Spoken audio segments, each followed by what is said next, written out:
In this Palworld video, I bring you things I think you may have missed from the latest version 0.5.0 patch update for Palworld. You might be surprised here as to what you have indeed missed or even overlooked with this latest patch, so let's get into it, guys. How's it going, people? My name is DPJ. Now if you do enjoy this video, leaving a like really helps me out, and if you like what you see and want to see more, be sure to subscribe. Okay, so if you've spotted something you haven't seen anyone else talk about, which is new with the latest patch update to Palworld, please let us know down below within the comments section. Now I've already made a video talking about the amazing new features they've added into the game, the drafting table, which is incredible, the dimensional power storage box, the global power box, the transmog, basically the cosmetic armor system, and the photo mode. These are all brand new features they've added into the game.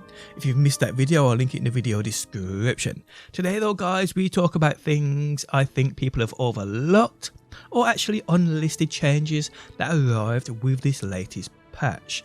So let's get into it, guys, and we're going to start with the patch they applied with the dungeon material farm exploit, which is something, let's be real, we all knew was going to happen. Now if you missed this, basically how it worked was every time you entered and left a dungeon, the loot and farmable chests and ore inside of the dungeon would indeed rotate and stack, meaning let's say you entered and left the dungeon 10 times, upon you entering it for the 11th time and running the dungeon, the things you could indeed farm would stack from chests to hexalite, chromite, mushrooms, or much more. But yes, this is no longer a thing and has been taken out of the game, so I'm hoping people saw my video and took advantage of this while it was in the game. Okay, so moving on. And something else people may have overlooked is the fact now that certain NPCs who give out rewards have been reset, meaning you can go back and get another reward from them. Now I instantly tried this with the Power Critics, but it doesn't seem to work here. Those haven't been reset, but the NPC in the cave right here on the Feybreak Island has been reset, meaning if you come back here you can get another work suitability bug, people, so make sure you do this, guys. Now there are probably other NPCs that I haven't even thought about. If you know of any, let the world know down below in the comments section, we do appreciate it. Now sticking with this cave on the Feybreak Island, I actually found this out by accident, but it's something pretty cool. Now I actually uploaded a video a while back, literally within the first week of Feybreak being released, how you could build inside of this cave. They then seemingly nerfed that and you weren't able to build within here. Yes, if you'd already built a base within here, it would stay here, but you couldn't expand upon it. Now though, guys, it seems as though they've reversed this change and you can now build within this cave yet again, which is absolutely great. Another amazing thing which I've noticed too, guys, is that they've actually reversed the Chromite changes they applied, the Chromite nerfs, which I had no idea why they did this in the first place. But now, guys, back with it in this cave and every other cave I've checked which previously had 4 Chromite nodes in, they now seemingly have 4 Chromite nodes in. They actually nerfed this down to, I believe, 1 Chromite node, and like I said, with no idea why. But now, guys, when you come to this cave right here, it has 4 Chromite nodes in. I checked another cave on the other side of the Feybreak Island, and that again has 4 Chromite nodes in. So bring smoky, people, if you don't want to build here and farm these for that Chromite. But yeah, it seems as though that nerf has been reverted and now Chromite is back to normal. Pretty cool. Now another thing which is actually amazing is the fact now that random NPC humans who you catch and bring back to your base now have random work suitability traits on them, which is awesome. Now with the bigger guys, it seems as though they have better and bigger work traits on them and what they offer. Now if you've previously caught any, they will have applied random traits to them, which is great too, so get checking on the NPCs you have in your base, or go out and catch some more. I think the highest I've got, I think I may have a couple of 3s in some of these. I can't remember off the top of my head what they were, but yes, guys, pretty cool.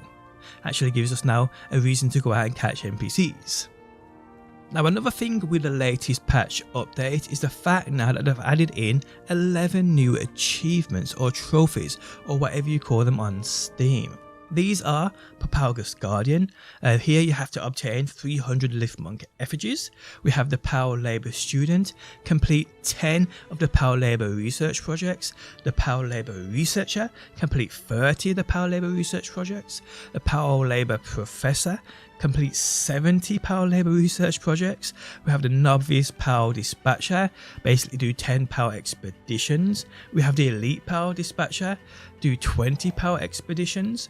We then have the Freshman Surveyor, find 10 new areas. The Junior Surveyor, find 30 new areas. And the Senior Surveyor, find 70 new areas. We then have the Predator Hunter, defeat a Predator Power.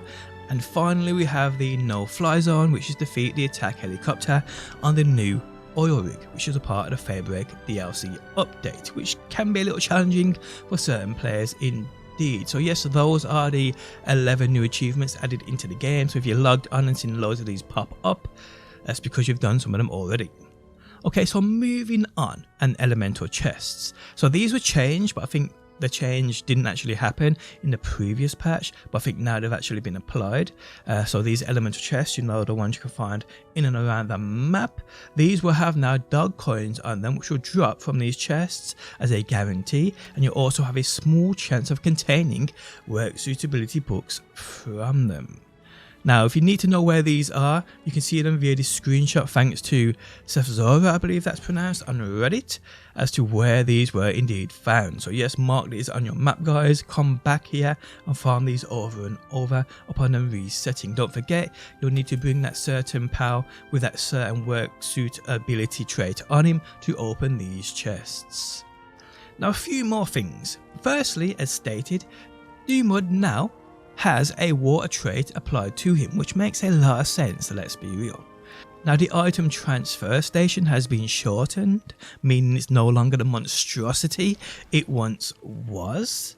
This is the same with the Power Expedition site, which is now a lot smaller, which was definitely needed because this thing was just way too big, it really was. Now, what you'll also notice as well, guys, if you actually start a Power Expedition, you get like a weird train horny whistle sound which lets off, which is bizarre. Don't know why they added that. Another thing you may not have noticed, Dark Fragments now actually have world models instead of being that random bag. Blueprints actually show the item on the image, which is pretty cool. Saves us actually looking through them. Favoriting pals now, you can do this in 3 steps. You can favorite 3 times, have a favorite 1, 2 and 3. And also, guys, there's new additions to how you sort your pals, so you can sort them in regards to their working traits and much more, which is absolutely great.